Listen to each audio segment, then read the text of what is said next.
नमस्कार दोस्तों, good morning. कैसे हो आप सब लोग? उम्मीद है कि आप सब लोग बहुत अच्छे होंगे। आपकी तैयारी भी बहुत अच्छी चल रही होगी। जी सभी को नमस्कार, राधे राधे, गुड मॉर्निंग, नमस्कार, आदाब, सत श्री अकाल। आप सभी का हार्दिक स्वागत। नमस्कार। सुमित्रा सुथार, रामनिवास शर्मा, कालवाड़ से ji, R K Sankrot, Buddh Vishnoi, AWPL, good morning, नमस्कार, आदाब, सत श्री अकाल, राधे राधे, जय श्री कृष्णा।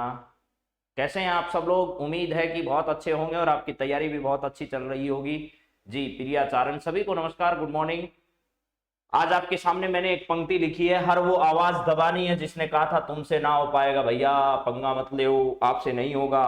तो हर वो आवाज दबानी है, हर उस आदमी की उस बात का जवाब देना है, लेकिन जुबान से नहीं, अपने काम से जवाब देना है। जी दीपेंद्र जेठू, सभी को नमस्कार। हर वो आवाज दबानी है, हर वो आवाज दबानी है जिसने ये कहा था कि ना भैया ना बाबा, तुमसे नहीं हो पाएगा, तुम छोड़ दो ये काम मत करो। तो आप लोगों को उनको जवाब जो है, जो जुबान से नहीं देना है, ठीक है, आपको जवाब देना है अपने कर्मों से। बीना कुमारी, साक्षी शर्मा, और चरण छूकर प्रणाम, नमस्कार, गुड मॉर्निंग, राधे राधे साहब। तो चलिए मित्रों, आज की क्लास की हम लोग शुरुआत कर ही देते हैं बिना किसी देरी के, बिना किसी वक्त गवाए, ताकि आप लोगों का भी समय जो है वो जाया नहीं हो। तो इन पंक्तियों को बहुत अच्छे से याद करिए। आज के बाद ये पंक्ति रोजाना दोहरानी है, हर वो आवाज दबानी है जिसने कहा था तुमसे ना हो पाएगा। तदबीर से बिगड़ी तकदीर बना ले, खुद पे भरोसा है तो एक दांव और लगा ले, और दांव लगाते रहो और आगे बढ़ते रहो ताकि आपको सफलता अवश्य मिले। आज की क्लास में हम लोग किन विषयों पर बातचीत करने वाले हैं? अब ये पंक्ति रोज बोलना है, रोज बोलना है, हर वो आवाज दबानी है जिसने कहा था ना बाबा ना, तुमसे ना हो पाएगा। उनको जवाब हमें देना है अपने काम से। आज हम लोग जो बातचीत करेंगे वो महत्वपूर्ण, जो सरकार के कुछ नई योजनाएं हैं, जो केंद्र सरकार की बात कर रहे हैं, राजस्थान के भी कुछ महत्वपूर्ण विषय पर बातचीत करेंगे। कुछ नए कार्यक्रम जो सरकार ने चलाए, उन कार्यक्रमों पर भी बातचीत करने वाले हैं। अगर सरकार ने कोई नई पॉलिसी जारी की है, ठीक है, सरकार ने नई कोई पॉलिसी जारी की है, तो उस पर भी हम लोग बातचीत करने वाले हैं। इन सभी बिंदुओं की बातचीत आज की क्लास में होने वाली है आप सभी के साथ। तो आप सभी मित्रों का हार्दिक स्वागत है एक बार फिर आज के इस महत्वपूर्ण क्लास में, जिसमें, ठीक है, बाबा की क्लास, बाबा है, ठीक है। चलिए ये शुरुआत कर देते हैं। सबसे पहले मैं कुछ सवाल आपको कराता हूं, और सवालों में आप लोग स्वागत है इन क्लास माइन है, ठीक है। 27/6/2022 है। पहला सवाल आपकी स्क्रीन पर है। इस सवाल के साथ ही हम लोग कुछ और बातें भी कर लेंगे। जरा बताइएगा क्या है यहाँ पर आपके सामने सवाल का जवाब। अच्छे सवाल हैं, बहुत ढूंढ ढूंढ कर सवाल मैंने इकट्ठे किए हैं। आप लोग पीछे की जितनी भी, अगर वीडियो का एग्जाम दे रहे हो, आप फर्स्ट ग्रेड का एग्जाम दे रहे हो, कोई भी एग्जाम राजस्थान में होने वाला दे रहे हो, तो जो प्ले लिस्ट है वहां जाकर इस प्रकार के प्रत्येक टॉपिक वाइज जो क्लास हमने की है उसको आप लोग जरूर देख लीजिएगा। हाँ, ओपी कुमावत, टीना, मीना, सरोज, सबको नमस्कार, ठीक है। हाँ जी देसु। चलिए यहां पर लिखा है, निम्न में से किसने शोध चक्र पहल, इनमें से किसके द्वारा शुरू की गई है? शोध चक्र पहल जो है वो इनमें से किसके द्वारा क्या की गई है, शुरू की गई है, आपको यह बताना है। निम्न में से शोध चक्र पहल किसके द्वारा शुरू की गई है? यूपीएससी के द्वारा, यूजीसी के द्वारा, सीबीएसई के द्वारा, एनसीईआरटी के द्वारा, किसके द्वारा शुरू की गई है, जरा मुझे बताइए। मैं इसके साथ साथ आपको कुछ महत्वपूर्ण बातें और भी बताऊंगा। तो शोध चक्र पहल जो है वो किसके लिए शुरू की गई है? शोध करने वाले जो विद्यार्थी हैं, शोधार्थी जो हैं, उनको क्या हो जाए, सही समय पर शोधार्थियों को सुविधाएं प्राप्त हो, सुविधाएं जो हैं वो क्या हो, प्राप्त हो, सुविधाएं प्रदान करने के लिए, सुविधाएं प्रदान करने के लिए इस प्रकार की इस पहल की शुरुआत की गई है। और सुविधाएं कैसे? जैसे मान लो कोई पीएचडी करने वाला शोधार्थी है तो उसका अपना शोध आसानी से जमा हो पाए, नई जानकारियां उसको मिल पाए, इसको लेकर के जो है वो शोध चक्र पहल जो है वो शुरू की गई है। तो आप लोगों का जवाब इसमें क्या होगा, ठीक है, इसका सही जवाब होगा यूजीसी, यानी यूनिवर्सिटी ग्रांट कमीशन है। क्या है? विश्वविद्यालय अनुदान आयोग, विश्वविद्यालय अनुदान आयोग जो है, इसके द्वारा इस प्रकार की पहल की क्या की गई है, शुरुआत की गई है। यूपीएससी संघ लोक सेवा आयोग तो आप लोग जानते हैं, ये एक क्या है, संवैधानिक संस्था है। ये एक संवैधानिक संस्था है भैया, संवैधानिक संस्था है, ठीक है, ये संवैधानिक संस्था है। और इस संवैधानिक संस्था के बारे में आप लोग ये भी जानते हो कि इस प्रकार की 3 संस्थाएं हैं जिनका एक ही आर्टिकल में उल्लेख है। वो कौन कौन सी संस्था है, तो जरा सुन लो। एक तो है आपकी यूपीएससी, एक है आपकी ज्वाइंट पीएससी, यानी जो 2 या 2 से अधिक राज्यों की एक ही लोक सेवा आयोग होता है। इसके बाद एक है स्टेट पीएससी। स्टेट पीएससी का मतलब जैसे राजस्थान लोक सेवा आयोग है, जैसे हरियाणा लोक सेवा आयोग है, जैसे पंजाब लोक सेवा आयोग है, जैसे गुजरात लोक सेवा आयोग है, ये स्टेट पीएससी है। इन सब का उल्लेख भारत के संविधान के एक ही आर्टिकल में, यानी इनका उल्लेख आर्टिकल 315 आप लोग जानते हैं, 315 से 323 तक के जो आर्टिकल है उनका संबंध इन्हीं से है, ठीक है। अब जरा सुनिएगा, यहां पर जो अध्यक्ष हैं और जो अध्यक्ष या सदस्य हैं, इनको अपने पद पर क्या नहीं किया जा सकता, पुनर्नियुक्त नहीं किया जा सकता, ये ध्यान रखना है। यानी अध्यक्ष व सदस्यों की नियुक्ति कौन करता है, तो संघ लोक सेवा आयोग और जो ज्वाइंट पीएससी है उसके अध्यक्ष और सदस्यों की नियुक्ति राष्ट्रपति करते हैं, और स्टेट पीएससी के राज्यपाल करते हैं, लेकिन राज्यपाल उनको हटा नहीं सकते। हटा कौन सकते हैं, राष्ट्रपति सकते हैं मेरे मित्रों, ये बात भी ध्यान रखना। दूसरी बात, अध्यक्ष और सदस्य अपने पद पर पुनर्नियुक्त नहीं हो सकते। जो सदस्य हैं वो अध्यक्ष बन सकते हैं, लेकिन अगर संघ लोक सेवा आयोग का अध्यक्ष है तो वो कहीं भी दोबारा से सदस्य या अध्यक्ष नहीं बन सकता। लेकिन अगर किसी राज्य की लोक सेवा आयोग में कोई अध्यक्ष है तो वो संघ लोक सेवा आयोग में अध्यक्ष बन सकता है, और अगर सदस्य किसी राज्य लोक सेवा आयोग में तो राज्य का अध्यक्ष बन सकता है, और संघ लोक सेवा आयोग में वो सदस्य भी बन सकता है, अन्य राज्यों में भी वो अध्यक्ष बन सकता है। ये सारी बातें आपको क्या करनी है, याद रख लेनी है। तो अभी मैंने बातचीत की शोध चक्र पहल के बारे में। ये पहल जो है वो किसके द्वारा शुरू की गई है, यूनिवर्सिटी ग्रांट कमीशन यानी विश्वविद्यालय अनुदान आयोग के द्वारा शोधार्थियों को सुविधाएं प्रदान करने के लिए यह सेवा शुरू की गई है। इसके बाद देखिए एक महत्वपूर्ण परियोजना है पुणे मेट्रो रेल परियोजना। पुणे, ठीक है, पुणे तो जानते ही हो महाराष्ट्र में, पुणे मेट्रो रेल परियोजना, ठीक है, रेल परियोजना। क्यों इंपॉर्टेंट है ये रेल परियोजना, सब जगह चलती है। जैसे राजस्थान में जयपुर मेट्रो है, ठीक है, क्या है, राजस्थान में जयपुर मेट्रो का काम चल रहा है, और आपको पता ही होगा भैया जो पहला स्टेज है उसमें तो मानसरोवर से लेकर के, मानसरोवर, राजस्थान में मानसरोवर से लेकर के कहां तक है, ये चौपड़ तक है, यानी बड़ी चौपड़ जो है यहां तक, चौपड़ तक, बड़ी चौपड़ तक, ये एक ही चरण है। क्या है, एक ही चरण है, जिसको 2 अलग अलग भागों में इसको क्या किया गया है, बनाया गया है।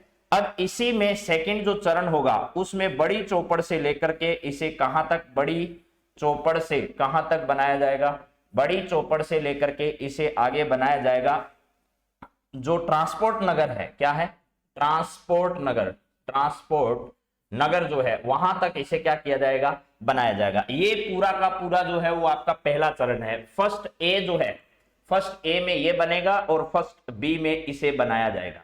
इसके बाद इस बार का जो बजट है उस बजट में भी घोषणा की गई है कि हम इसे सेकंड चरण के रूप में भी शुरू करेंगे, और सेकंड चरण में हम लोग क्या करेंगे भाई, हमारा काम यह है कि हम लोग चांद पोल से सीधा जोड़ना चाहते हैं, या फिर मानसरोवर तक तो पहले से था, इसके अलावा हम जो है वो सांगानेर से क्या करना चाहते हैं, सांगानेर से अंबाबाड़ी जो है, सांगानेर से कहां तक, अंबाबाड़ी, अंबाबाड़ी, अंबाबाड़ी आप लोग सब जानते हैं, जयपुर गए हो सीकर की तरफ से तो आप लोगों ने देखा होगा चोमुपुड़िया सबसे पहले आता है, उसके नजदीक का इलाका जो है वो अंबाबाड़ी है। तो सांगानेर से अंबाबाड़ी जो है वो सेकंड चरण में इसका क्या किया जाएगा, निर्माण किया जाएगा, और फर्स्ट चरण में ही मानसरोवर से भी आगे इसको क्या किया जाएगा, बढ़ाया जाएगा, मानसरोवर से आगे भी बढ़ाया जाएगा, ये भी आपको ध्यान रखना है।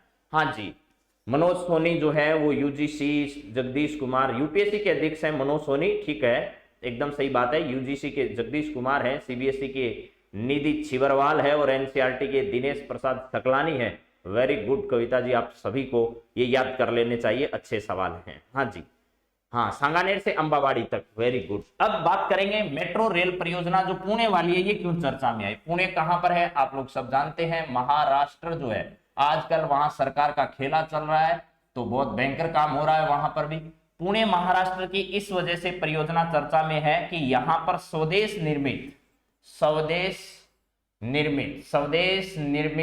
क्या है, स्वदेश निर्मित भाई, स्वदेश निर्मित एल्यूमिनियम बॉडी के जो कोच है, वो पहली बार देश भर में ऐसा हो रहा है जब स्वदेश निर्मित एल्यूमिनियम बॉडी के कोच वहां पर चलाए जाएंगे। एल्यूमिनियम बॉडी कोच जो है, बॉडी कोच यहां पर क्या किए जाएंगे, चलाए जाएंगे। ऐसा देश में पहली बार हो रहा है जब स्वदेश निर्मित एल्यूमिनियम बॉडी के कोच देश में ही निर्मित हैं और वो देश में चलाए जाएंगे। तो ऐसा पुणे मेट्रो रेल परियोजना में किया जाएगा। इस मेट्रो रेल परियोजना की आधारशिला देश के प्रधानमंत्री के द्वारा कब रखी गई, आधार की शिला, कौन सी शिला, शिला की वो वाली, जवानी नहीं रहे, ठीक है। आधारशिला कब रखी गई, आधारशिला रखी गई 24 दिसंबर 2016 को, 16 को या 19 को या 20 को, 16 को, ठीक है, ये ध्यान रखना है। तो पुणे मेट्रो रेल परियोजना स्वदेश निर्मित, पहली बार जो कोच हैं एल्यूमिनियम निर्मित, वो कहां लगाए जाएंगे, तो वो पुणे मेट्रो रेल परियोजना में लगाए जाएंगे, ठीक है। हाँ जी, बजरंग, सबको नमस्कार, आपको भी। चलिए अगला सवाल जरा देखिए मित्रों क्या है। अगला जी धांसू सवाल है, स्थानीय और संकटग्रस्त जानवरों, फसलों, समुद्री विविधता और आनुवंशिक प्रजातियों के संरक्षण हेतु देश की पहली जीन बैंक परियोजना किस राज्य में शुरू की गई है। वाह जी वाह, क्या सवाल है। ऐसा पहला राज्य कौन सा है जिस राज्य ने क्या की है, पहली जीन बैंक परियोजना की शुरुआत की है। जीनों को सुरक्षित रखना, क्योंकि आज लगातार जो है हमारे सामने पर्यावरण जो है उसको लेकर के जो स्थितियां हैं वो बहुत खराब होती जा रही है, और लगातार जो है वो पेड़ पौधे हों चाहे जीव जंतु, उनकी प्रजातियां लुप्त होती जा रही है। उन प्रजातियों को बचाए रखने के लिए, उनके जीनों का संरक्षण करने के लिए जीन बैंक परियोजना पहली बार देश में कहां पर, कौन सा राज्य है जिसने इसे शुरू किया है, तो स्थानीय और संकटग्रस्त जानवरों, फसलों, समुद्री विविधता और आनुवंशिक प्रजातियों के संरक्षण हेतु देश की पहली जीन बैंक परियोजना किस राज्य में शुरू की गई है, यह आपको बताना है।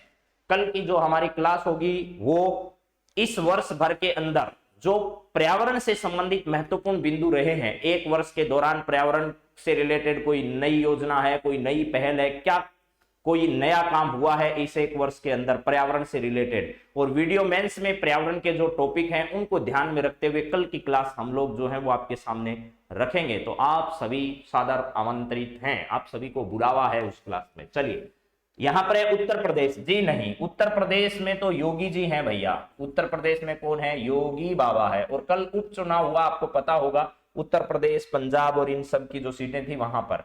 तो राजस्थान, महाराष्ट्र, गुजरात, राजस्थान इसका सही जवाब नहीं है। राजस्थान में अशोक गहलोत जी की सरकार है। अब 2 स्टेट बच गए, उनमें से किसी एक स्टेट को आपको जवाब देना है, और मेरे कुछ दोस्तों के जवाब एकदम सही भी आ चुके हैं, साक्षी और इसके अलावा कविता, इन सब ने एकदम राइट आंसर जो है वो इसमें दिया है।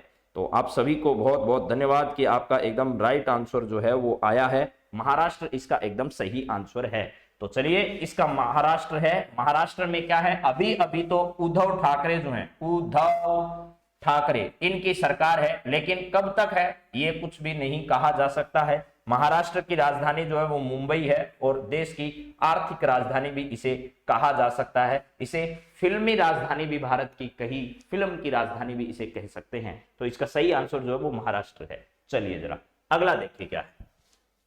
अगला सवाल है आपके सामने, शिक्षा में गुणवत्ता सुधार हेतु विश्व बैंक और एशियन इंफ्रास्ट्रक्चर इन्वेस्टमेंट बैंक के सहयोग से मिशन स्कूल ऑफ एक्सीलेंस परियोजना किस राज्य में शुरू की गई है, ये बताओ जरा रे। शिक्षा में गुणवत्ता सुधार हेतु विश्व बैंक और एशियन इंफ्रास्ट्रक्चर इन्वेस्टमेंट बैंक के सहयोग से मिशन स्कूल ऑफ एक्सीलेंस, यह परियोजना किस राज्य में शुरू की गई है। भाई उस राज्य में शिक्षा का स्तर जो है उसको सुधार किया जा सके, इसके लिए ऐसी शुरुआत यहां पर की गई है।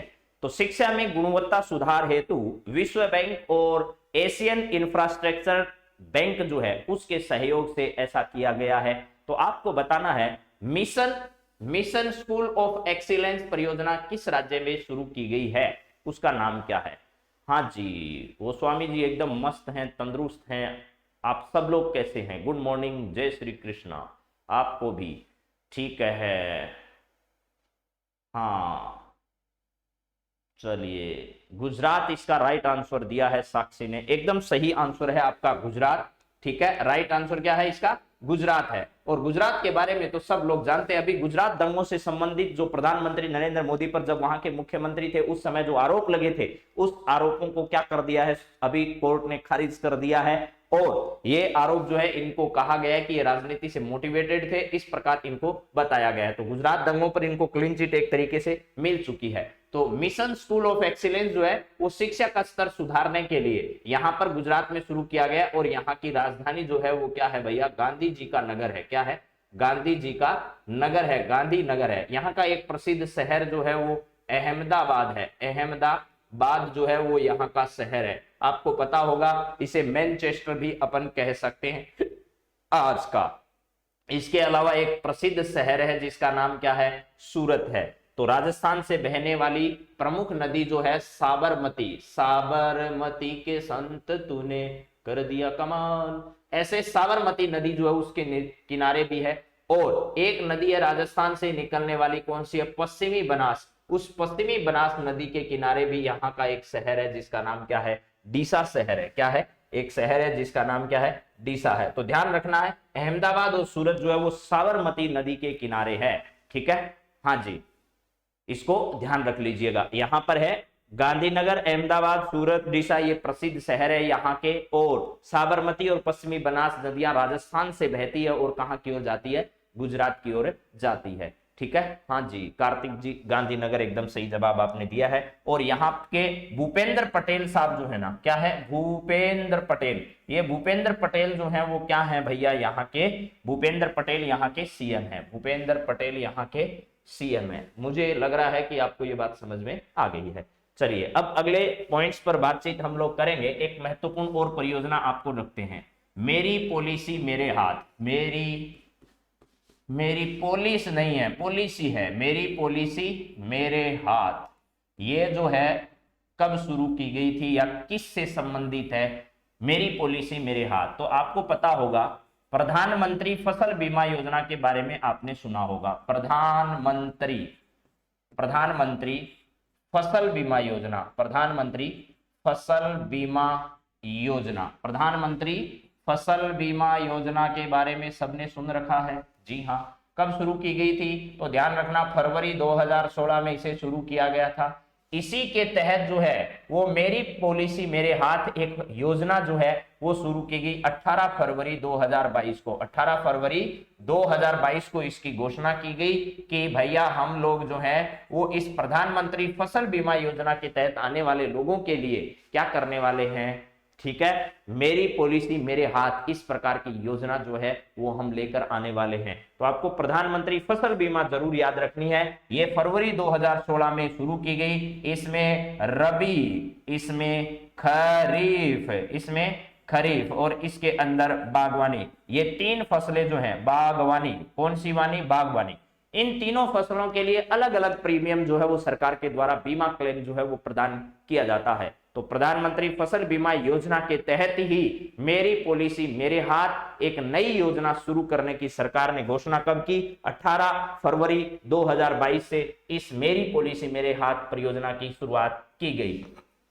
एक मेरे दोस्तों, एक पहले राष्ट्रीय उच्चतर शिक्षा योजना, राष्ट्रीय उच्चतर शिक्षा, उच्चतर शिक्षा, ठीक है, राष्ट्रीय उच्चतर शिक्षा अभियान है ये अभियान। ठीक है, राष्ट्रीय उच्चतर शिक्षा अभियान है। ये किसके द्वारा शुरू किया गया? तो ध्यान रखिएगा, इसे रूसा भी कहा गया, अंग्रेजी में इसे रूसा, RUSA। रूसा क्या है? तो इसकी फुल फॉर्म ऊपर लिखिए, राष्ट्रीय उच्चतर शिक्षा अभियान जो है उसी का नाम है। ये जो है 2026 तक जो है वो जारी रहेगी। कब तक? 2026 तक जारी रहेगी। 2026 तक जो है वो ये जारी रहेगी। उच्च शिक्षा जो है उसकी गुणवत्ता में कैसे सुधार किया जाए, उच्च शिक्षा की गुणवत्ता में कैसे सुधार किया जाए, इसको लेकर एक योजना जो है वो शुरू की गई है। हाँ जी, खरीद के लिए ये प्रीमियम जो है वो सबसे कम जो प्रीमियम है उसकी दर सबसे कम है, फिर ज्यादा ऐसे है। जैसे अगर बात की जाए रबी की, तो रबी का प्रीमियम जो वो 1.5 है, खरीफ का 2.5 है और बागवानी का 5 है। ऐसे है, ध्यान करना। याद करने का तरीका भी मैंने आपको समझा रखा है। रबी में सबसे कम अक्षर है तो रबी का प्रीमियम सबसे कम है, समझ गए। खरीफ का थोड़ा ज्यादा अक्षर है, 2 से 3 अक्षर है तो 2.5% जो प्रीमियम है वो इस पर मिलता है। इसके बाद बागवानी में सबसे ज्यादा अक्षर है तो इसका मतलब बागवानी में प्रीमियम सबसे ज्यादा मिलता है, ये ध्यान रखना, ठीक है आप लोगों को। चलिए इसके बाद अगले पॉइंट्स पर हम लोग बातचीत करते हैं। अगला सवाल आपकी स्क्रीन पर क्या है जरा देखो। प्रधानमंत्री और रेल मंत्रालय की पहल पर एक स्टेशन एक उत्पाद योजना की शुरुआत जो है वो 25 मार्च 2022 को की गई। इसकी घोषणा किस बजट में की गई थी आपको यह बताना है। प्रधानमंत्री, ठीक है, प्रधानमंत्री और रेल मंत्रालय जो है उसकी पहल पर एक स्टेशन एक उत्पाद योजना, एक स्टेशन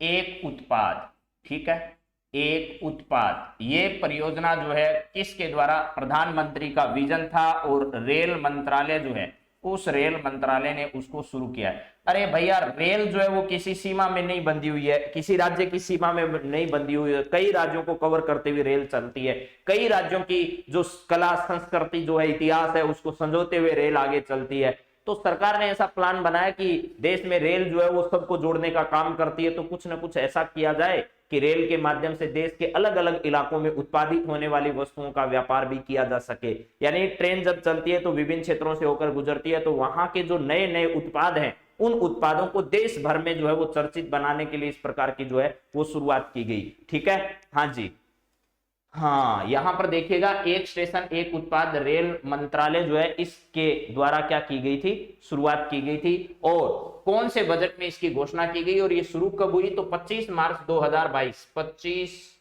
मार्च 2022 रे माई ने इसे शुरू किया गया था। तो अब ध्यान रखिए इसकी घोषणा जो है वो बजट 2022-23 में की गई, 2022-23 के बजट में इसकी क्या की गई थी, घोषणा की गई थी, बजट 2022-23 में। और राजस्थान के जोधपुर का जो है ना, जोधपुर का रेलवे स्टेशन, वहां से भी इस प्रकार के जो है वो कई उत्पादों के लिए स्टोर जो है वो बनाया गया जोधपुर के रेलवे स्टेशन पर भी, राजस्थान में। हाँ जी 2022-23 है, 21-22 नहीं है, ठीक है, 20-21 नहीं है, 21-22 नहीं है, 19-20 नहीं है। इसका राइट आंसर जो है वो बजट 2022-23 है, जिसमें 25 मार्च 2022 को रेल मंत्रालय के द्वारा एक योजना एक स्टेशन एक उत्पाद इस प्रकार की पहल जो है वो क्या की गई, शुरू की गई थी। चलो जी नेक्स्ट बातचीत करें हम लोग। एक और पॉइंट है जिस पर मैं आपसे बातचीत करना चाहता हूं, वो है होल बॉय इंडिया, हिल बॉय है, हिल बॉय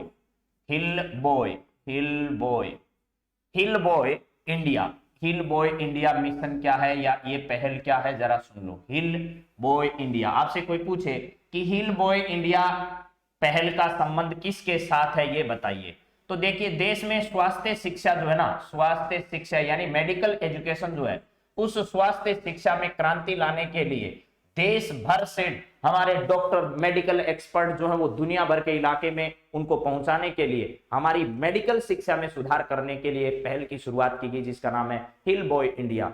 हिल बॉय इंडिया नाम से एक पहल की शुरुआत की गई थी। भारत में शैक्षणिक संस्थानों को बेहतर बनाना, यानी स्वास्थ्य शिक्षा में काम करने वाले जो शैक्षणिक संस्थान है, भारत के शैक्षणिक संस्थान जो है, शैक्षणिक संस्थान उनको क्या करना, संस्थानों को बेहतर बनाना इसके लिए एक पहल की क्या की गई थी, शुरुआत की गई थी। दोबारा सुन लो, स्वास्थ्य शिक्षा में सुधार करने और स्वास्थ्य शिक्षा के क्षेत्र में काम करने वाली जो शिक्षण संस्थाएं हैं उनमें सुधार करने के लिए हिल बॉय इंडिया नाम की एक पहल की क्या की गई थी, शुरुआत की गई थी। एक हमने पढ़ा है राजस्थान के संदर्भ में स्माइल योजना, क्या पढ़ा भैया, राजस्थान के संदर्भ में हमने स्माइल योजना पढ़ा। स्माइल योजना। लेकिन आज हम जिसके बारे में बातचीत कर रहे हैं वो स्माइल योजना राजस्थान वाली नहीं है। मैं बता दोनों ही देता हूं, लेकिन आपको ध्यान रखना है मैं जिसके बारे में बातचीत कर रहा हूं ये जो है वो शुरू कब की गई, 12 फरवरी 2022 को, 12 फरवरी 2022 को। और राजस्थान में जिस स्माइल योजना की बातचीत हम लोग करते हैं वो कब शुरू की गई थी, वो 2019 में कोरोना के वक्त शुरू की गई थी। तो इन दोनों में अंतर है। हाँ, पहली बार सुना है तो हिल बॉय इंडिया जो है वो पहली बार ही आप लोगों को सामने आई है। इस योजना के बारे में पहले बताया नहीं गया है। 12 फरवरी 2022 को स्माइल योजना जो वो केंद्र सरकार की एक पहल है, ठीक है, केंद्र सरकार की एक पहल है। और राजस्थान के बारे में तो हम लोग बातचीत करते हैं। राजस्थान वाली स्माइल योजना का संबंध जो है ना वो शिक्षा से है। किससे है, यहां पर मैं लिख देता हूं, राजस्थान की स्माइल योजना जो है उसका संबंध किससे है, शिक्षा क्षेत्र से है, शिक्षा क्षेत्र से है। और देश का सबसे बड़ा ऑनलाइन प्लेटफॉर्म था, देश का सबसे बड़ा ऑनलाइन प्लेटफॉर्म, देश का सबसे बड़ा ऑनलाइन प्लेटफॉर्म बन चुका था। वो बड़ा ऑनलाइन प्लेटफॉर्म वो बना था। उसमें व्हाट्सएप के माध्यम से बच्चों तक जो है वो पठन सामग्री जो है वो उन तक पहुंचाई जाती थी, ठीक है। अब जरा देखो, केंद्र सरकार ने सामाजिक न्याय व अधिकारिता मंत्रालय जो है, कौन सा मंत्रालय, सामाजिक न्याय व अधिकारिता मंत्रालय, सामाजिक न्याय व अधिकारिता मंत्रालय जो है, जिसके वीरेंद्र सिंह जो हैं वो मंत्री हैं, अधिकारिता मंत्रालय जो है, इसके द्वारा यह पहल क्या की गई थी, शुरू की गई थी, ठीक है। इसमें क्या किया जा रहा था, जो आजीविका और उद्यम के लिए वंचित व्यक्ति है उनको जो है वो उनके आजीविका प्रदान करने के लिए आजीविका और एवं उद्यम के प्रति आकर्षित करने या उनको इस प्रकार के उद्यम में रोजगार देने के लिए केंद्र सरकार ने एक योजना शुरू की जिसका नाम था स्माइल योजना। ये ध्यान रखना है। और इसमें विशेष तौर से जो ट्रांसजेंडर समुदाय के लोग थे, किसके, ट्रांसजेंडर और इसके अलावा जो भिक्षु यानी भिखारी लोग जो थे, भिखारी, उनको क्या करने के लिए, लाभ पहुंचाने के लिए या उनको रोजगार उन्मुखी बनाने के लिए ताकि वो इस काम को छोड़ दें, इसके लिए एक स्माइल योजना केंद्र सरकार के सामाजिक न्याय व अधिकारिता मंत्रालय के द्वारा शुरू की गई, जिसके मंत्री केंद्र सरकार में वीरेंद्र सिंह हैं और राजस्थान सरकार में टीकाराम जूली हैं। इनके लिए 12 फरवरी 2022 से इस योजना की क्या की गई, शुरुआत की गई। ट्रांसजेंडर और भिखारी जो लोग हैं उनके पुनर्वास के लिए इस योजना की शुरुआत की गई। यह योजना जो है वो वर्ष 2021-22 से कब तक चलाई जाएगी, तो 2025-26 तक इस योजना को चलाया जाएगा, 2025-26 तक इस योजना को चलाया जाएगा। चलिए इसके बाद अगला सवाल जरा देखिएगा, क्या एक सामाजिक न्याय व अधिकारिता विभाग के द्वारा एक योजना और भी चलाई गई, उसको भी मैं बता देता हूं। एक है श्रेष्ठ योजना, क्या है, यहां जगह नहीं है, चलो आगे लिख देता हूं, यहां है श्रेष्ठ योजना, श्रेष्ठ योजना, ये भी इंपॉर्टेंट है, श्रेष्ठ योजना। इसका संबंध भी सामाजिक न्याय व अधिकारिता मंत्रालय से है। श्रेष्ठ योजना, इस योजना की शुरुआत जो है वो 6 दिसंबर को की गई थी, 6 दिसंबर 2021 को इसकी योजना की शुरुआत की गई। इसका उद्देश्य क्या है, यह भी सामाजिक न्याय व अधिकारिता मंत्रालय द्वारा शुरू की गई, सामाजिक न्याय एवं अधिकारिता मंत्रालय के द्वारा इसे क्या किया गया, शुरू किया गया था। इसके अंतर्गत ध्यान रखना मेरे दोस्तों, जो गुणवत्तापूर्ण आवासीय शिक्षा है, क्या है, गुणवत्तापूर्ण आवासीय शिक्षा, आवासीय शिक्षा प्रदान करने के लिए, और वो भी कौन से संस्थानों में, निजी संस्थाओं में गुणवत्तापूर्ण आवासीय सुविधा शिक्षा जो है, गुणवत्तापूर्ण आवासीय शिक्षा उपलब्ध करवाने के लिए श्रेष्ठ योजना जो है वो शुरू की गई। किस समुदाय के लिए, तो अनुसूचित जाति जो है, एससी यानी अनुसूचित जाति के जो बच्चे हैं, अनुसूचित जाति के जो बच्चे हैं उनके लिए इस योजना की शुरुआत की गई थी। और यह भी सामाजिक न्याय व अधिकारिता मंत्रालय के द्वारा क्या की गई, शुरू की गई। श्रेष्ठ योजना 6 दिसंबर 2021 सामाजिक न्याय व अधिकारिता विभाग के द्वारा, और गुणवत्तापूर्ण शिक्षा, आवासीय शिक्षा उपलब्ध करवाने के लिए और अनुसूचित जाति के जो बच्चे हैं उनके लिए यह योजना शुरू की गई थी। ठीक है, हाँ रेणुका गुड मॉर्निंग, सुमन का सनिया राम राम। चलिए अब बात करते हैं अगले सवाल पर। अगला सवाल आपके सामने क्या आ रहा है, जरा पढ़ो और उसका जवाब दो। सीमा दर्शन परियोजना का उद्घाटन 10 अप्रैल 2022 को गुजरात के नड़ाबेट में किसके द्वारा किया गया था? देखिए सीमा को देखना, सीमा जो है वो अब एक पर्यटन की तरह से काम कर रही है, चाहे राजस्थान की पाकिस्तान के साथ लगी हुई सीमा हो, चाहे इसके अलावा आपकी गुजरात में भी पाकिस्तान के साथ लगी हुई सीमा हो। ये पूरी सीमा जो है जम्मू कश्मीर से लेकर के भारत की पूरी सीमा जो है उसको क्या किया जा रहा है, उसमें पंजाब भी आपका शामिल हो जाता है और इधर जम्मू कश्मीर से लेकर ये पूरी सीमा जो गुजरात तक की है, गुजरात की यहाँ तक सरक्रीक वाला इलाका पाकिस्तान से सटा हुआ है, ये सीमावर्ती जो इलाका है इसमें अब सीमा दर्शन प्रदर्शन परियोजना जो है, दर्शन परियोजना उसको शुरू किया जा रहा है। और राजस्थान में आपको पता होगा, राजस्थान के जैसलमेर में, राजस्थान के जैसलमेर में इसे शक्ति प्रोजेक्ट के नाम से प्रस्तुत किया जा रहा है। किस नाम से? शक्ति प्रोजेक्ट जो है, शक्ति प्रोजेक्ट, इसके तहत इसे क्या किया जा रहा है, तैयार किया जा रहा है। राजस्थान के जैसलमेर में शक्ति प्रोजेक्ट के रूप में इसे तैयार किया जा रहा है, जिसकी मंजूरी किसने दी है? नीति आयोग जो है, नीति आयोग के द्वारा उसकी क्या कर दी गई है, मंजूरी प्रदान कर दी गई है। तो 10 अप्रैल 2022 को गुजरात के नड़ाबेट में किसके द्वारा इसका क्या किया गया था, उद्घाटन? सीमा दर्शन परियोजना का उद्घाटन किसके द्वारा किया गया? अरे वाह भाई वाह, आप लोग तो सब जानकार हो, इसका मतलब आपको आता है ये सब, है ना? तो एकदम सही आंसर आप लोगों का आया है कि भैया गृह मंत्री जो है उनके द्वारा ऐसा किया गया। और कौन है गृह मंत्री? अमित शाह जो है वो गृह मंत्री हैं, ये ध्यान रखना है। इसके बाद उपराष्ट्रपति वेंकैया नायडू साहब हमारे हैं, वेंकैया नायडू साहब हैं, और राष्ट्रपति रामनाथ कोविंद साहब हैं। ठीक है, ये दोनों कुछ ही समय के अब हमारे मेहमान हैं, यानी इस पद पर हैं। प्रधानमंत्री जो हैं वो आपको पता ही है, मोदी हैं, और ये अभी अभी जो है इनके खिलाफ गुजरात दंगों पर जो आरोप लगे थे उनका फैसला जो है वो कोर्ट ने अभी दिया है। तो चलिए इसके बाद अगली बातचीत हम लोग करते हैं। नीति आयोग की स्थापना 1 जनवरी 2015 को योजना आयोग के स्थान पर की गई थी। बात एकदम सही है, शुद्ध है, साकारी बात है, इसमें कोई दिक्कत वाली बात नहीं है। चलिए अगला देखिएगा, एक पॉइंट मैं आपको और बता रहा हूं। यहां पर है नेक्स्ट आपके सामने राष्ट्रीय युवा सशक्तिकरण कार्यक्रम, राष्ट्रीय युवा सशक्तिकरण, युवा सशक्तिकरण, युवा सशक्तिकरण, युवा सशक्तिकरण कार्यक्रम, ये राष्ट्रीय युवा सशक्तिकरण जो कार्यक्रम है इसके बारे में भी आपको थोड़ी जानकारी होनी चाहिए। ठीक है, क्या जानकारी होनी चाहिए? राष्ट्रीय युवा सशक्ति कार्यक्रम जो है वो 2021 से लेकर के 21-22 से लेकर के ये 2025-26 तक जो है वो क्या किया जाना है, चलाया जाना है। ठीक है, देश के युवाओं को देश में अग्रणी भूमिका निभाने के लिए, ठीक है, इस प्रकार की शुरुआत की गई। हाँ जी, एक नया सवाल अभी बना है। सुमन के बेरी तो नीति आयोग के उपाध्यक्ष हैं, लेकिन ध्यान रखें अभी 2-3 दिन में एक नई नियुक्ति भी हो चुकी है। अमिताभ कांत जो नीति आयोग के सीईओ थे, उनके स्थान पर नया जो सीईओ है वो किसे बनाया गया, ये जरा बताइएगा। हाँ जी, समूल सेंसर पीडीएफ अपलोड नहीं हुई है टेलीग्राम पर। आज सारी पीडीएफ जो पीछे की बकाया है वो आज अपलोड हो जाएगी। ठीक है, हाँ जी।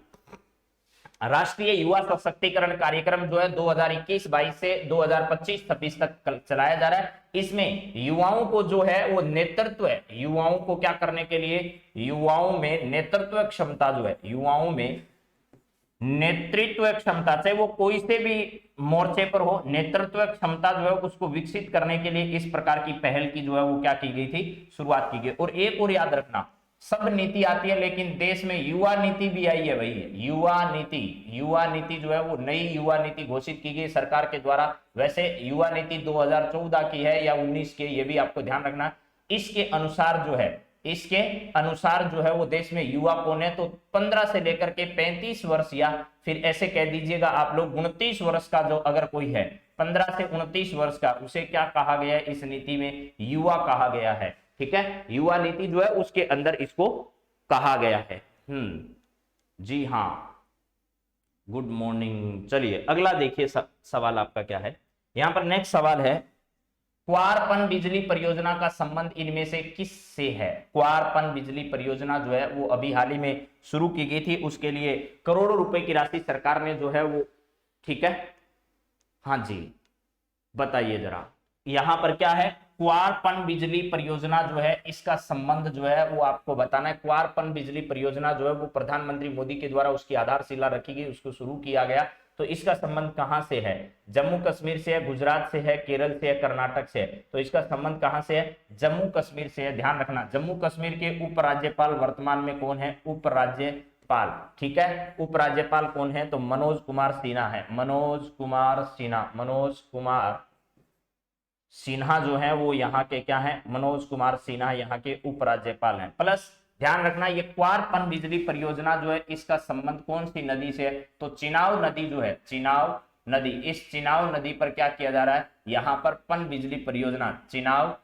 नदी जो है इसके ऊपर इसका निर्माण किया जाएगा। तो क्वार बिजली परियोजना का संबंध कहां से है? जम्मू कश्मीर में है। वर्तमान में उपराज्यपाल ये हैं, और अगर आपसे पूछा जाए कि यहाँ के फर्स्ट उपराज्यपाल कौन थे, तो यहाँ पर फर्स्ट थे गिरीश चंद्र मुर्मू, गिरीश चंद्र मुर्मू। और अभी मुर्मू जो है वो आपको पता होगा भैया देश की क्या बनने वाली है? एक महिला, ठीक है, देश की क्या बनने वाली है?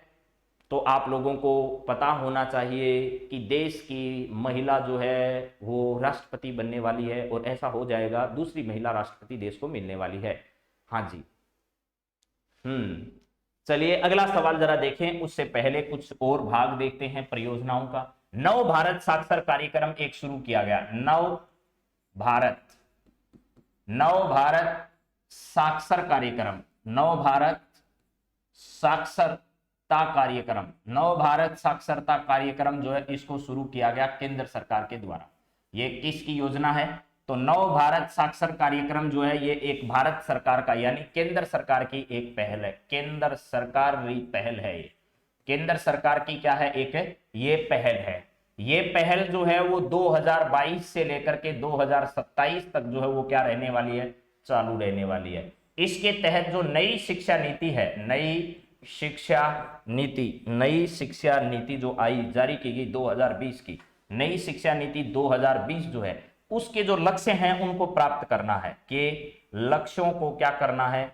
प्राप्त करना है, लक्ष्यों को प्राप्त करना है। और इस देश में जो है वो अलग अलग स्तर के जो लोग हैं उनको शिक्षा से क्या करना है? जोड़ना है। पहले जहां हम लोग प्रौढ़ शिक्षा की बातचीत करते थे, उस प्रौढ़ शिक्षा के स्थान पर अब एक शब्द इस्तेमाल किया जाएगा इस नव भारत साक्षर कार्यक्रम के तहत। प्रौढ़ शिक्षा के स्थान पर क्या शब्द इस्तेमाल किया जाएगा? यानी 35 वर्ष तक के लोगों को इसमें शिक्षा प्रदान की जाएगी। उसके बाद जब 35 वर्ष तक के लोग शिक्षित हो जाएंगे, उसके बाद इससे ऊपर के जो लोग हैं, जो अशिक्षित हैं या जो निरक्षर हैं, उनको भी इनमें साक्षर बनाया जाएगा। प्रौढ़ शिक्षा के स्थान पर सबके लिए शिक्षा इस्तेमाल किया जाएगा। सबके लिए शिक्षा, इस प्रकार के शब्द का इस्तेमाल किया जाएगा। सबके लिए शिक्षा, यह है जो है वो शब्द इस्तेमाल होगा। तो नव भारत साक्षरता कार्यक्रम, प्रौढ़ शिक्षा, सबके लिए शिक्षा, केंद्र सरकार की पहल 2022 से 27 तक। नई शिक्षा नीति जो है, उस नई शिक्षा नीति के अंतर्गत जो भी हमने हमारे लक्ष्य निर्धारित किए हैं, जो उसका उद्देश्य है, उसको प्राप्त करने के लिए यह पहल जो है वो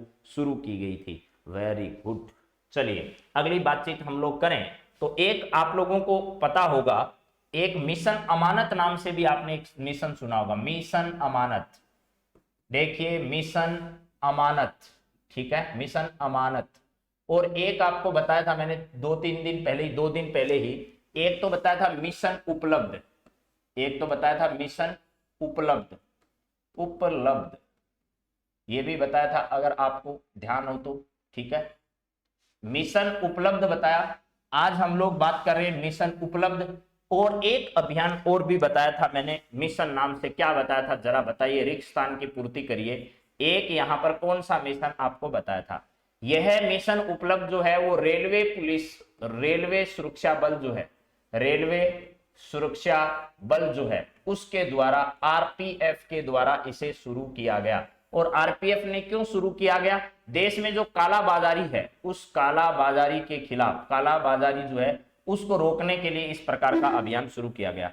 और यह मिशन भी किसके द्वारा? आरपीएफ के द्वारा ही शुरू किया गया। और आरपीएफ ने इसमें जो हमारे बच्चों का अपहरण हो जाता है, मानव तस्करी के खिलाफ एक अभियान आरपीएफ ने चलाया था। कौन सा? मिशन आहत जो है, मिशन आहत, मिशन आहट है, वो आहट नहीं है, मिशन क्या है? आहट है। मिशन आहट जो है वो आरपीएफ ने चलाया। वो किसके लिए चलाया था मेरे दोस्तों? तो यह मानव तस्करी को रोकने के लिए, मानव तस्करी जो है उस मानव तस्करी को रोकने के लिए, मानव तस्करी को रोकने के लिए, ठीक है, रोकने के लिए ये अभियान जो है वो चलाया था, रोकने के लिए। ठीक है भैया, बात समझ में आ गई सर। ये कालाबाजारी रोकने के लिए चला है, कालाबाजारी रोकने के लिए ये अभियान चला है। अब बात हम करें मिशन अमानत की। मिशन अमानत क्या है?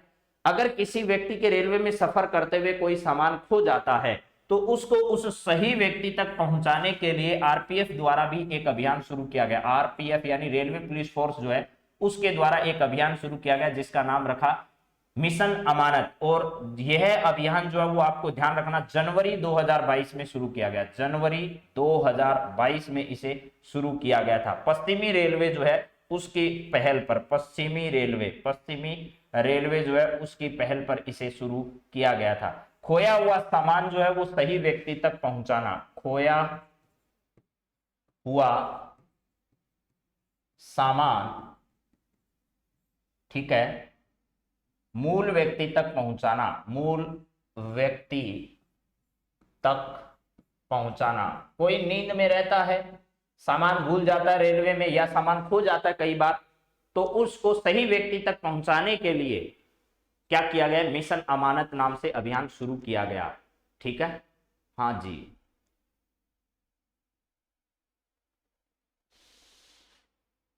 हाँ जी।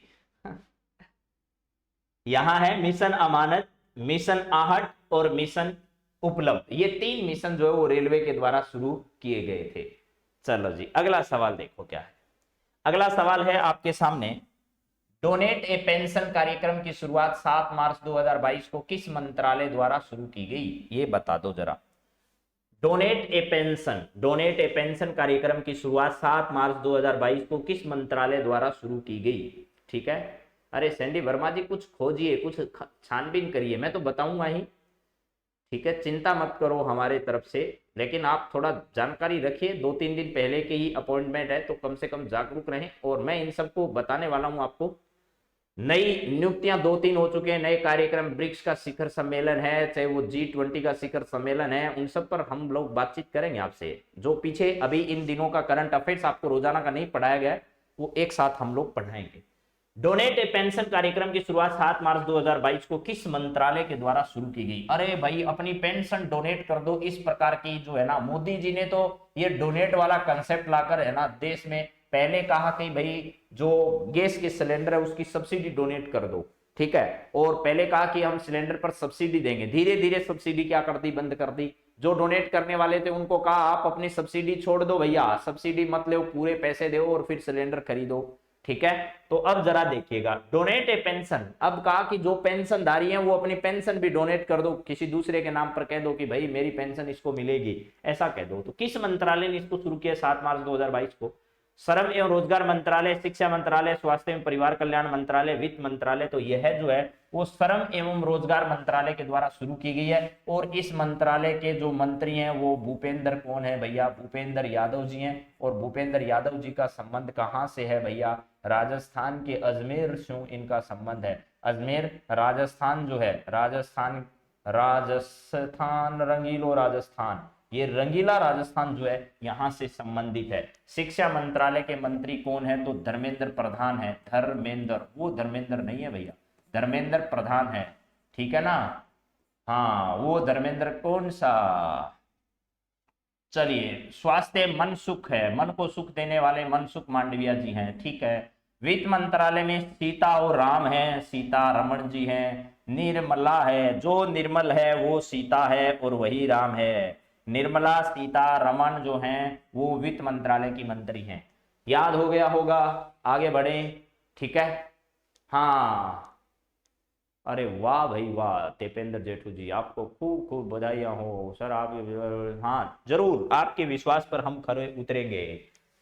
अगला क्या है जरा देखिए, स्त्री मनोरक्षा परियोजना की शुरुआत किसके द्वारा की गई? स्त्री, स्त्री नहीं है, स्त्री है, ये ध्यान रखना। स्त्री मनोरक्षा परियोजना की शुरुआत किसके द्वारा की गई है? अरे भैया, स्त्री जो है ना, उस पर बड़े अत्याचार होते हैं ऐसा कहा जाता है। स्त्री पर अत्याचार होते हैं या स्त्री द्वारा अत्याचार किए जाते हैं, ये कंसेप्ट अभी क्लियर नहीं है, लेकिन देश में ऐसा कहा जा रहा है कि स्त्रियों पर सबसे ज्यादा अत्याचार जो होते हैं, ठीक है। इसकी मानसिक स्थिति को सुधारने के लिए, अधिकतर महिलाओं की मानसिक स्थिति खराब रहती है, जिन घरों में हिंसा जैसी घटनाएं लगातार होती है, उनके साथ कुछ व्यक्तिगत इस प्रकार की घटनाएं हो जाती है, ठीक है। तो उनके लिए जो है वो मानसिक संतुलन को बनाने के लिए, मानसिक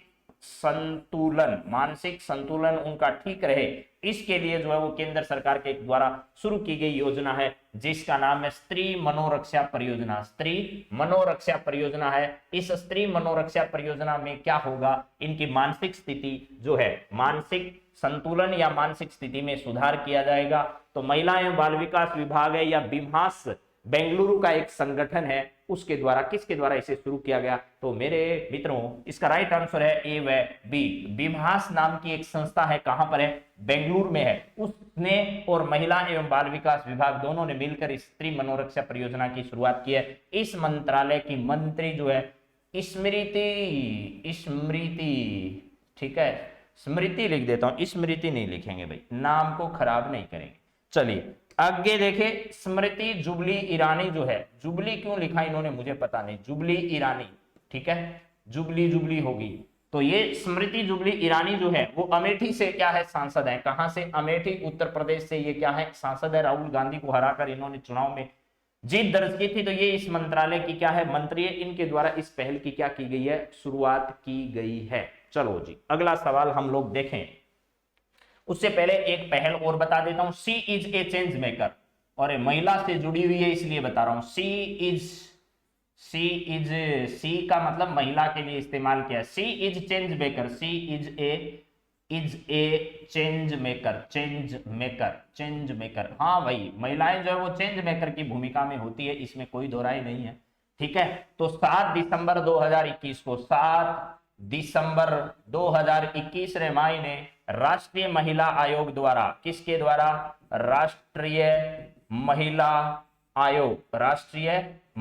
आयोग, जिसकी अध्यक्ष रेखा शर्मा है, राजस्थान की रेहाना रियाज चिश्ती है, ठीक है। राष्ट्रीय महिला आयोग जो है, इसके द्वारा एक पहल शुरू की गई। राष्ट्रीय महिला आयोग के द्वारा पहल शुरू की गई, जिसमें कहा गया गांव से लेकर के संसद तक महिलाएं तहलका मचा देगी।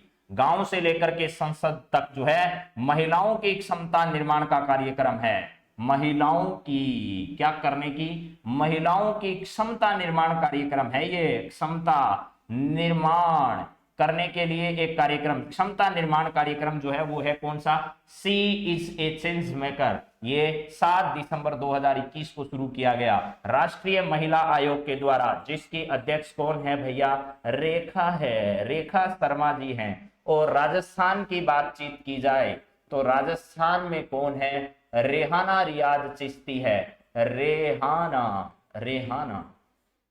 रेहाना रियाज और चिश्ती, ये जो है वो राजस्थान के कौन से जिले से है? राजस्थान के चूरू जिले से है। और इस आयोग की स्थापना जो है वर्ष 1999 में की गई थी, 15 तारीख के दिन। और वो 15 तारीख कौन सी थी, ये जरा बताइएगा, ठीक है। जरा देखो भाई, रसगुल्ली आ गई है क्या? ठीक है रसगुल्ली जी। चलिए, रेखा शर्मा राष्ट्रीय महिला आयोग की अध्यक्ष है। सी इज चेंज मेकर परियोजना इस आयोग द्वारा शुरू की गई। महिलाओं की गांव से संसद तक जो पहल है उसको शुरू करने के लिए इसे शुरू किया गया था। एकदम सही आंसर आया आपका। ये है 15 मई 1999 को स्थापना की गई, जो कि वीडियो के परी के एग्जाम में पूछा जा चुका है। चलिए, लेकिन ध्यान रखना, इसके अध्यक्ष की नियुक्ति जो है वो कौन करता है? तो यहां पर ध्यान रखना, राज्य सरकार के द्वारा की जाती है, राज्यपाल के द्वारा नहीं। राज्य सरकार नियुक्ति करती है, इसकी नियुक्ति केंद्र सरकार करती है, ना कि राष्ट्रपति। केंद्र सरकार द्वारा इसकी स्थापना करी जायज है। चलिए अगला सवाल जरा देखिएगा क्या है, बहुत ही शानदार सवाल है। अंतरराष्ट्रीय महिला दिवस पर कौशल्या मातृत्व योजना किस राज्य ने शुरू की? एक राज्य जिसने कहा भाई महिलाओं को कौशल्य मातृत्व योजना के द्वारा हम लोग जोड़ेंगे। तो कौशल्य मातृत्व योजना जो है वो किस राज्य के द्वारा शुरू की गई थी, कब, 8 मार्च के दिन। अंतरराष्ट्रीय महिला दिवस कब आता है, 8 मार्च मनाया जाता है। 8 मार्च को अंतरराष्ट्रीय महिला दिवस आता है। वसुंधरा राजे सिंधिया जो है, वसुंधरा राजे सिंधिया, उनका जन्म दिवस आता है। और इधर हमारे अशोक गहलोत जी का बर्थडे भी 3 मई को आता है। इनको भी दोनों को बर्थडे की हार्दिक बधाई, अशोक गहलोत जी को भी और वसुंधरा जी की को भी हैप्पी बर्थडे दोनों को भाई, ठीक है। और चलिए अब बात करते हैं कौशल्या मातृत्व योजना। ये महिलाओं को शक्ति प्रदान करने के लिए, महिलाओं के मातृत्व सुरक्षा के लिए इस प्रकार की पहल की जो है वो शुरुआत की गई। कौन से गढ़ में, छत्तीसगढ़ के द्वारा। कौन से गढ़ के द्वारा, 36 का जो गढ़ है उस छत्तीसगढ़ के द्वारा जो है यह शुरू की गई थी। यहां पर भूपेश बघेल जो है, भूपेश बघेल, क्या सही है क्या मेरा नाम, ये लिखा है वो भूपेश बघेल जो है, बघेल सरकार है, ये क्या सही है, भूपेश बघेल है या और कौन से बघेल है, जरा बताइएगा, ठीक है। यहाँ पर छत्तीसगढ़ में इस प्रकार की क्या की गई है, शुरुआत की गई है। पंजाब में भगवंत मान, ठीक है, भगवंत मान यहाँ के क्या है, चीफ मिनिस्टर है और खूब चर्चा में रहता है पंजाब जो है वो। बिहार में जो है वो आपको पता होगा, बिहार की राजधानी कौन सी है, पटना है। बिहार की राजधानी कौन सी है, पटना है। और यहाँ के चीफ मिनिस्टर जो है वो कौन है, नीतीश कुमार जी हैं। क्या है, नीतीश कुमार यहाँ के, अरे बाबू हम यहाँ के क्या ठहरे, सीएम ठहरे। तो ये कौशल्या योजना आपको ध्यान रखना है, ठीक है। हाँ चलो भाई चलो, भूपेश बघेल सही है एकदम, भूपेश बघेल यहाँ के चीफ मिनिस्टर हैं। चलिए इसके बाद मैं एक पहल आपको बता रहा हूं। देखो जम्मू कश्मीर के अंदर है ना, 2 बैंकों ने अलग अलग पहल की शुरुआत की थी महिलाओं के लिए, बालिकाओं के लिए जम्मू कश्मीर में। एक तो जम्मू कश्मीर बैंक है, एक तो क्या है, जम्मू कश्मीर बैंक है, और एक पीएनबी बैंक है, यानी पीएनबी। इन दोनों के द्वारा महिलाओं के लिए कुछ पहल की शुरुआत की गई, जिसमें पीएनबी ने 2 शुरुआत की। एक योजना का नाम था शिखर योजना। क्या था, शिखर योजना, यानी महिलाओं को उद्यमिता से जोड़ने के लिए, उनको आसान लोन की सुविधाएं उपलब्ध करवाने के लिए, आसान से पैसा उपलब्ध करवाने के लिए, ठीक है, यह क्या किया गया है, शिखर योजना की शुरुआत पीएनबी के द्वारा जम्मू कश्मीर में की गई। एक शिकारा योजना है, एक क्या है, शिखर, और एक है शिकारा योजना। ये दोनों योजना जम्मू कश्मीर में पीएनबी बैंक के द्वारा शुरू की गई। और इन सभी पहल का जो शुरुआत है वो निर्मला ताई ने किया था, निर्मला, ठीक है। सीतारमण जो है, निर्मला सीतारमण, इनके द्वारा क्या किया गया, सीतारमण जी के द्वारा इन सब पहल की क्या की गई थी, शुरुआत की गई। और जम्मू कश्मीर बैंक जो है इसके द्वारा भी 2 पहल शुरू की गई, एक तेजस्विनी पहल और एक हौसला पहल। क्या है, तेजस्विनी, तेजस्विनी, तेजस्विनी पहल की शुरुआत की गई। और प्लस इसके साथ साथ जो है वो एक हौसला है, हौसला रखोगे तो क्या नहीं होगा, सब कुछ होगा भैया, हौसला ही रखना है। तेजस्विनी पहल और हौसला पहल जो है वो तो जम्मू कश्मीर बैंक के द्वारा, और शिखर और शिकारा पहल जो है वो दोनों पीएनबी बैंक के द्वारा क्या की गई थी, जम्मू कश्मीर में शुरू की गई थी, ठीक है। हाँ जी, छत्तीसगढ़ में 5,000 और राजस्थान में 6,000 रुपए मातृत्व, राजस्थान में राजस्थान मातृत्व पोषण योजना है, वहां पर कौशल्या मातृत्व योजना है, फर्क कुछ भी नहीं है दोनों में। जम्मू कश्मीर बैंक के द्वारा ये पहल, पीएनबी के द्वारा ये पहल, इन पहलों की शुरुआत निर्मला सीतारमण जी के द्वारा की गई। मुझे उम्मीद है कि ये सब बात आपको समझ में आ गई होगी। और आज का 10 नंबर सवाल जो है वो आपकी स्क्रीन पर पहुंच चुका है, और मैं इस सवाल को, आज की क्लास का अंतिम सवाल मालूम तो कोई दो राय नहीं है, मुझे लगता है आपको। नई दिल्ली से महिला उद्यमिता प्रोत्साहन अभियान जो है वो समर्थ किस मंत्रालय द्वारा शुरू किया गया? नई दिल्ली से महिला उद्यमिता प्रोत्साहन अभियान समर्थ, समर्थ नाम का एक अभियान है। अगर आदमी समर्थ बनता है तो उसे लोगों की सहायता करनी चाहिए, और समर्थ बनेगा जब वो ताकत जुटाएगा, जब वो हौसला रखेगा, ठीक है।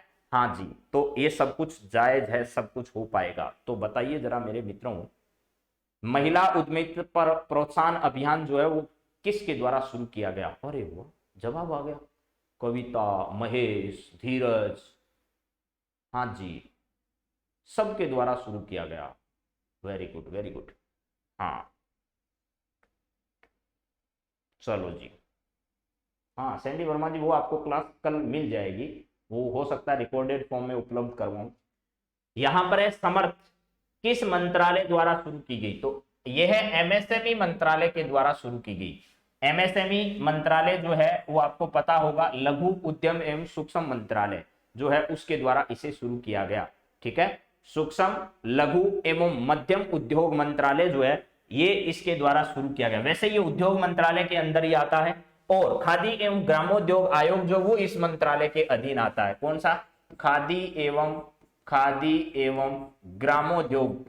ग्रामोद्योग आयोग जो है, ठीक है, ग्रामोद्योग आयोग वो इसके अंतर्गत ही आता है, ये ध्यान रखना। और इस मंत्रालय के मंत्री कौन है केंद्र सरकार में? तो नारायण राणे जो है, नारायण जपा करो, नारायण राणे जो है वो इस मंत्रालय के मंत्री हैं। वो भी कहां से आते हैं? तो महान जो राष्ट्र है महाराष्ट्र, वहां से आते हैं, वो भी महाराष्ट्र से आते हैं। और एक बार उद्धव ठाकरे ने इनकी खूब जो है वो अजामत करवा दी पुलिस वालों से।